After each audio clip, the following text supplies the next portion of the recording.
Hello, स्वागत है आप सबों का ट्रिलॉजी क्लासेस में। और आज के क्लास में हम लोग देखने जा रहे हैं एक बहुत इंपॉर्टेंट सा डेरिवेशन। लेकिन इस डेरिवेशन को डिराइव करने से पहले आपको बस सिंपल एक चीज़ जो है वो करना क्या है कि सब्सक्राइब कर लेना है ट्रिलॉजी क्लासेस को, और प्लेलिस्ट में जाके इससे प्रीवियस वाले जितने भी वीडियोज़ हैं उसको देख लेना है। हाई बात समझ में?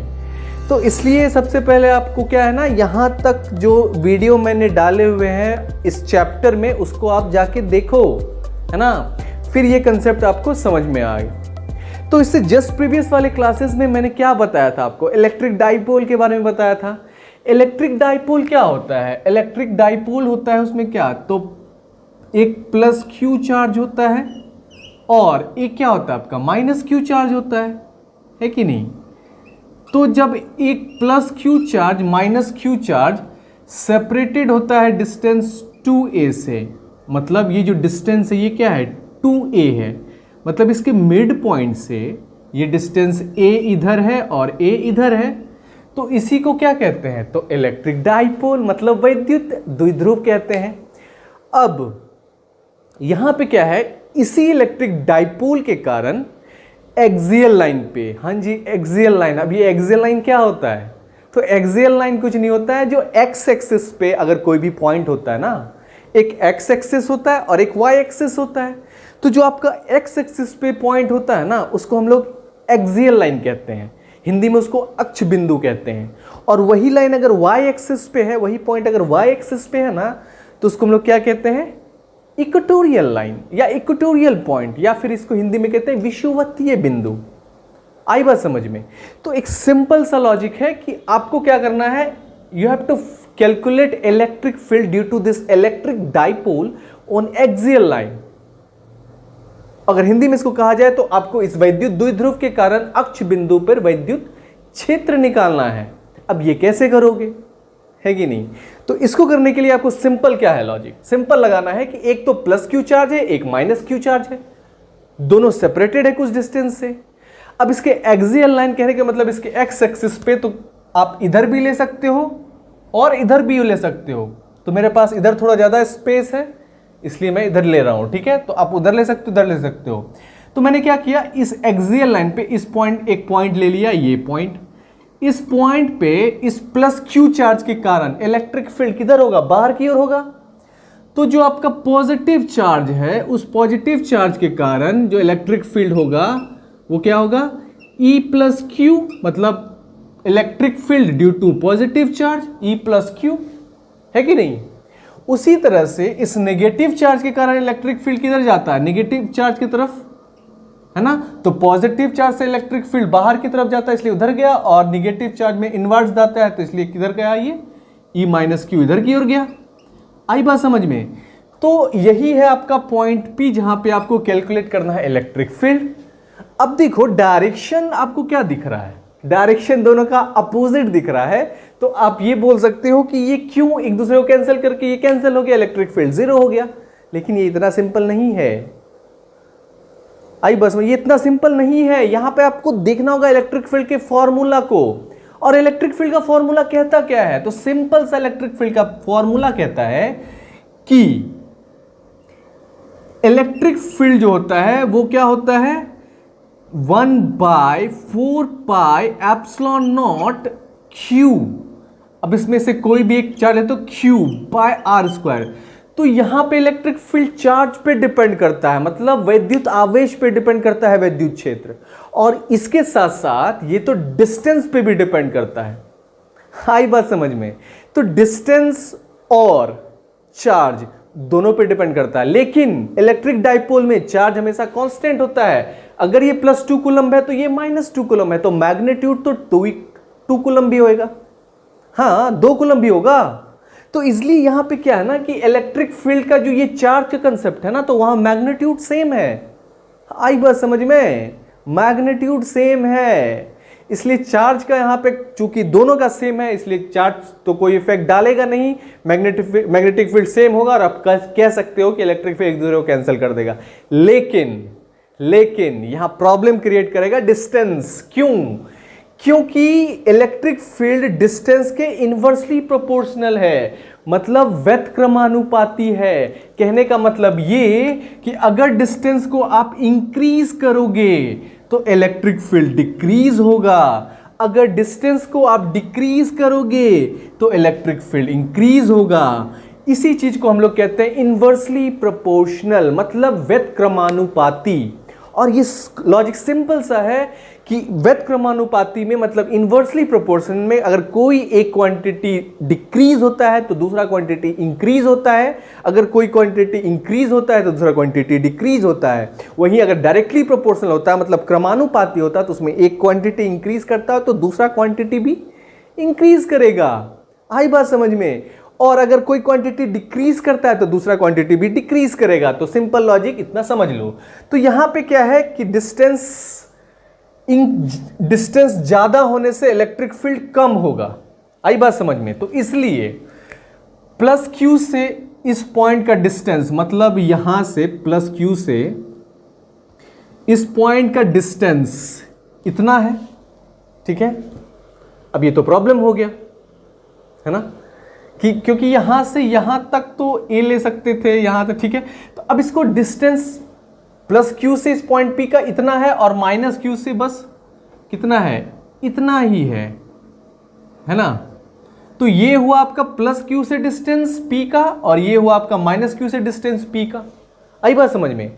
अब इसको सॉल्व करने के लिए क्या करना होता है हमें, जो इस इलेक्ट्रिक डाइपोल है ना, दिख रहा है ना, इस इलेक्ट्रिक डाइपोल के मिड पॉइंट से, कहां से, इस मिड पॉइंट से आपको लेना क्या है, एक डिस्टेंस r ले लेना। क्या ले लेना है? एक डिस्टेंस r ले लेना है। तो ये डिस्टेंस कितना हो गया आपका, r हो गया। यहां तक क्लियर हम लोग? डिस्टेंस क्या हो गया आपका, r हो गया। आई बात समझ में? अब ये जो डिस्टेंस आपने r लिया है, इस r डिस्टेंस में अगर ये जो यहां से यहां r डिस्टेंस है, इसमें थोड़ा a ऐड कर दोगे तो यहां प्लस q से इस पॉइंट p का डिस्टेंस क्या हो जाएगा, r प्लस a हो जाएगा, है कि नहीं। अब इसी r के डिस्टेंस में अगर आप a को काट दोगे यहां तक, मतलब a को रिड्यूस कर दोगे, तो ये जो डिस्टेंस है ये क्या हो जाएगा, r माइनस a। इसलिए जो प्लस q चार्ज है, उस प्लस q चार्ज से इस पॉइंट p का डिस्टेंस जो है वो क्या हो जाता है आपका r प्लस a, और इस माइनस क्यू से जो डिस्टेंस है वो हो जाता है r माइनस a। यहां तक क्लियर है हम लोग? यहां तक समझने में कोई दिक्कत? ठीक है। तो अब यहां पे क्या है कि डिस्टेंस किसका ग्रेटर है, डिस्टेंस किसका ग्रेटर है, डिस्टेंस प्लस क्यू चार्ज का ग्रेटर है। तो electric field plus Q charge का क्या होगा, लेस देन होगा। किससे, माइनस क्यू के इलेक्ट्रिक फील्ड से। आई बात समझ में? जो माइनस क्यू चार्ज के कारण इलेक्ट्रिक फील्ड हुआ ना, वो ग्रेटर होगा किससे, प्लस क्यू चार्ज से, ठीक है। क्यों? क्योंकि माइनस क्यू के कारण जो डिस्टेंस है कम है, तो जब डिस्टेंस कम होगा तो इलेक्ट्रिक फील्ड का स्ट्रेंथ ज्यादा होगा। तो इसलिए माइनस क्यू के कारण जो इलेक्ट्रिक फील्ड स्ट्रेंथ होगा पॉइंट पी पे वो ज्यादा होगा। इसलिए जो नेट इलेक्ट्रिक फील्ड होगा, उस नेट इलेक्ट्रिक फील्ड में आपका क्या करना है, जो ये प्लस क्यू चार्ज है ना, आपका प्लस क्यू चार्ज, उसको घटाना है किसमें से, इस माइनस क्यू चार्ज के इलेक्ट्रिक फील्ड में। तो E माइनस क्यू चार्ज का इलेक्ट्रिक फील्ड स्ट्रेंथ ज्यादा है, इसलिए इसको पहले लिखें, और इसमें से घटाना आपको इलेक्ट्रिक फील्ड किसका, तो प्लस क्यू चार्ज के कारण। तो ये हो गया आपका E प्लस क्यू। यहां तक क्लियर है?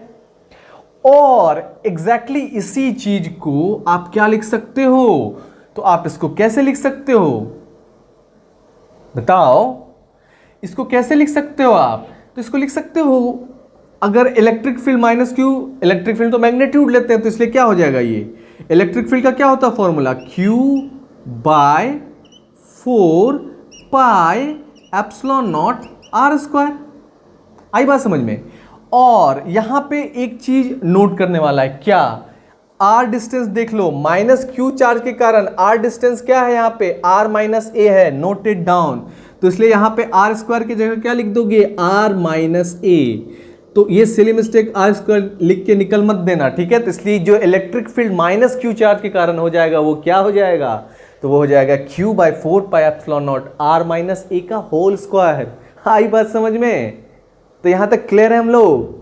उसी तरह से अगर प्लस क्यू चार्ज के कारण बोला जाएगा तो ये क्या हो जाएगा, तो Q by 4 pi epsilon naught, और देखो यहां से डिस्टेंस प्लस क्यू चार्ज का क्या है, तो ये है r प्लस ए, मतलब r प्लस ए का होल स्क्वायर, है कि नहीं। कितना सिंपल है। अब देखो इसमें से q by 4 pi epsilon naught, q by 4 pi epsilon naught आप कॉमन तो निकाल ही सकते हो, है कि नहीं, क्योंकि दोनों में है ना वो। जब इसको कॉमन निकालोगे तो यहां पे क्या बच जाएगा आपका, तो ये बच जाएगा q by 4 pi epsilon naught, और इसके अंदर क्या बच जाएगा आपका, तो 1 बाय r माइनस ए का होल स्क्वायर। ध्यान से देखना, सब बहुत इंपॉर्टेंट डेरिवेशन है, बोर्ड के एग्जाम में आता है, ठीक है, फिर बाद में नहीं तो प्रॉब्लम हो जाएगा आपको, ठीक है, इसलिए ये बहुत सिंसियरली देख लो ये वाला डेरिवेशन। और ये हो जाएगा 1 बाय r प्लस ए का होल स्क्वायर, और एग्जैक्टली आपको इसको सॉल्व कर लेना है। तो इतना तो सॉल्व कर ही सकते हो यार, अरे कर लो यार, हो जाएगा, सॉल्व करके देखो पॉज करके यार, नहीं करोगे क्यों करोगे यार, एक एक चीज करवाते हो टीचर से। चलो ठीक है, इसको करते हैं q by 4 pi epsilon naught, है कि नहीं। तो देखो अब यहाँ पे ध्यान देने वाला बात है, इसमें कैलकुलेशन मिस्टेक मत कर देना, नहीं तो एक्सप्रेशन गड़बड़ा जाएगा, फिर बाद में मत कहना कि प्रॉब्लम हो गया, है कि नहीं। अब देखो यहाँ पे क्या है, यहाँ पे क्या है, आपने e माइनस क्यू में से e प्लस क्यू घटाया था, तो e माइनस क्यू के कारण r माइनस ए था, e प्लस क्यू के कारण r प्लस ए है, तो इसलिए 1 माइनस आर माइनस ए का whole square 1 by r plus A का होल स्क्वायर। अब देखो इस दोनों का क्या करना, आपको एलसीएम ले लेना है, तो आराम से इसका ले लो एलसीएम। तो ये क्या हो जाएगा, देखो एलसीएम लेने पे क्या हो जाएगा, a minus B into A plus B का क्या होता है फॉर्मूला, बचपन से पढ़ते आ रहे हो ना, 7th 8th से पढ़ते आ रहे हैं ना, क्या होता है ये A square minus B square, और एक जगह यहाँ आर है तो इसलिए R square minus A square, और चूंकि इसके ऊपर क्या है आपका होल स्क्वायर है तो इसलिए पुट कर दो होल स्क्वायर। आई बात समझ में। अब क्या करना है, इस r प्लस ए के होल स्क्वायर को इधर लिखना है, क्रॉस मल्टीप्लाई करते हो ना एलसीएम लेते समय, फ्रैक्शन का जब सम करते हो तो ये क्या हो जाएगा r प्लस ए का होल स्क्वायर, और इधर क्या हो जाएगा r माइनस ए का होल स्क्वायर। यहां तक क्लियर है हम लोग। एक एक step by step note down करते जाओ, अगर नहीं समझ में आ रहा तो फिर से रिपीट करके देखो, थोड़ा सा आगे पीछे कर सकते हो, वीडियो है ये, ठीक है। चलो उसके बाद देखो यहां तक समझ में आ गया सबको, नहीं आया तो पीछे रिपीट करके देख सकते हो। अब देखो नेक्स्ट क्या है, नेक्स्ट आगे चलते हैं। अब देखो इसको तो एज इट इज उतार ही दोगे, q by 4 pi epsilon naught, और साथ में r प्लस ए का होल स्क्वायर, तो क्या हो जाएगा r square plus A square और प्लस 2ra।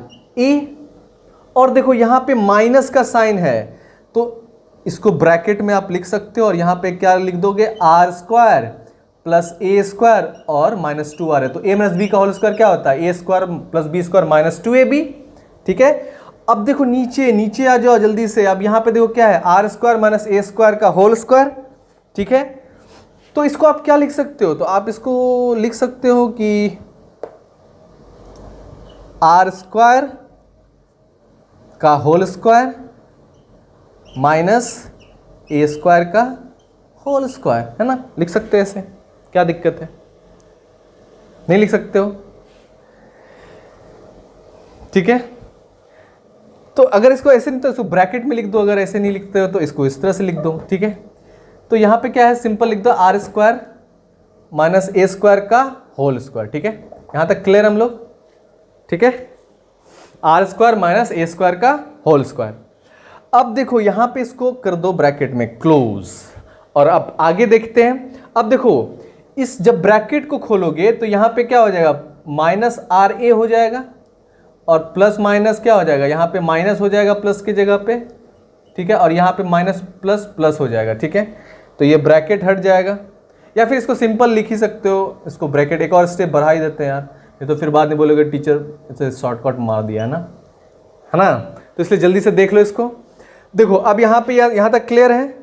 अब ये जो है इस वैल्यू को सॉल्व करते हैं और आगे देखते हैं ये क्या होगा। तो इसको यहाँ पे नोट डाउन कर लो, अच्छे से समझ में आ जाएगा। अब देखो q/4πε0 तो लिख ही दोगे, है कि नहीं, और साथ में लिख दोगे क्या, तो ये देखो a² + b² 2ra है, इसमें देखो -r² और +r² कैंसिल हो जाएगा, फिर देखो +a² और ±-a² कैंसिल हो जाएगा, बचेगा क्या, माइनस माइनस यहाँ पे +2ra हो जाएगा, तो इसलिए +2ra क्या हो जाएगा, तो ये हो जाएगा 4ra, क्या हो जाएगा ये 4ra, और नीचे में क्या हो जाएगा ये, तो नीचे में हो जाएगा r² - a² का होल स्क्वायर, और इसके बाद, हाँ इसके बाद क्या करोगे, अब देखो ध्यान से देखना कि अगर इस r डिस्टेंस को हम बहुत ज़्यादा इंक्रीज कर देंगे, मतलब r मान लो 100 मीटर है और a 2 मीटर है, तो अगर हम और 100 मीटर इंक्रीज कर देंगे तो इस a को वैल्यू को हम निग्लिजिबल कर सकते हैं, है ना, 102 मीटर बढ़ा दो यार। तो जब r व्हेन, अब इसमें लिखो कि व्हेन, जब r ग्रेटर देन a होगा तो a का वैल्यू क्या होगा, अब चूंकि यहां पे क्या 1/a², इस a को मत ले लेना न्यूमरेटर वाला, इसको लेगा 1/a² जो होगा वो क्या हो जाएगा, क्या हो जाएगा, टेंड्स टू 0 हो जाएगा, ठीक है, आई बात समझ में। इसलिए जो a² का वैल्यू है यहाँ पे क्या पुट कर दोगे, टेंड्स टू 0 है, इसलिए यहाँ पे क्या पुट कर दोगे, q/4πε0, और ये 4ra है, इस 4ra को क्या लिख सकते हो आप, 2 × 2a × r लिख सकते हो, 2 × 2 = 4, 4ra या फिर 4ar, जो भी लिखना है लिख दो। और यहाँ पे देखो r² क्या हो जाएगा, ये हो जाएगा r⁴, और 1/a² की जगह क्या पुट कर देना 0, तो 0 हो गया वहाँ पे। और यहाँ पे देखो एक r जो है वो क्या हो जाएगा, कैंसिल हो जाएगा इस r से, तो नीचे में क्या बच जाएगा, क्यूब बच जाएगा, तो इसलिए ये क्या हो जाएगा, q/4πε0 इंटू, अब देखो ये इस 2 × 2a को, तो 2a को इधर लिख दो और इस 2 को इसके आगे लिख दो, और ये r³ लिख दो क्योंकि एक r कैंसिल हो गया इससे। तो फाइनली जो ये फॉर्मूला हो जाएगा ये क्या हो जाएगा, तो 2 और q × 2a क्या होता था, इलेक्ट्रिक डाइपोल मोमेंट, जिसको हम लोग 2p कहते हैं, और फाइनली इसको सॉल्व करके क्या कर दिए, 2p/4πε0 r का cube. So this is electric field due to electric dipole on axial line, ठीक है। So this is the derivation for electric field due to electric dipole on axial line, मतलब वैद्युत द्विध्रुव के कारण अक्ष बिंदु पर वैद्युत क्षेत्र क्या होता है उसका ये डेरिवेशन है। तो ये चीज तो आपको समझ में आ गया, एक एक स्टेप मैंने बताया है, तो आपको क्या है, अगर समझ में नहीं आया तो इसको बस रिपीट करके देखो यार, हाँ रिपीट करके देखोगे समझ में आ जाएगा। और उसके बाद अगर इसको आपका PDF नोट्स चाहिए तो आप अपने टेलीग्राम चैनल को ज्वाइन कर लो, है कि नहीं, उस पर PDF नोट्स मिलेंगे आप, ठीक है। तो बस इसी तरह से बस पढ़ाई करते रहो और मेहनत करते रहो यार, इस 2 सालों में ना पूरा दम लगा दो, जो भी करना है इस 2 साल में, अपने बोर्ड में अच्छे नंबर्स लाने, अच्छे मार्क्स लाना है, ठीक है। बस इसी तरह से अपना हौसला बुलंद रखो और पढ़ते रहो, ठीक है। एक एक कंसेप्ट को सीखते रहो, डेरिवेशन सीखो, सारा कंसेप्ट को दिमाग में सेट कर लो, ठीक है। आने वाले टाइम में ये चीज़ आपको हेल्प करने वाला है, ठीक है। तो चलिए इसी तरह से पढ़ते रहिए और एंजॉय करो यार पढ़ाई का, कोई टेंशन लेना, बस 2 घंटे दे दो, निश्चित रूप से बिजी रहो, उसके बाद हर एक सब्जेक्ट को 2-2 घंटे दे दो, फिजिक्स केमिस्ट्री मैथ सब अच्छा होगा, है कि नहीं। तो चलिए मिलते हैं आपसे नेक्स्ट क्लास में, तब तक के लिए बाय बाय।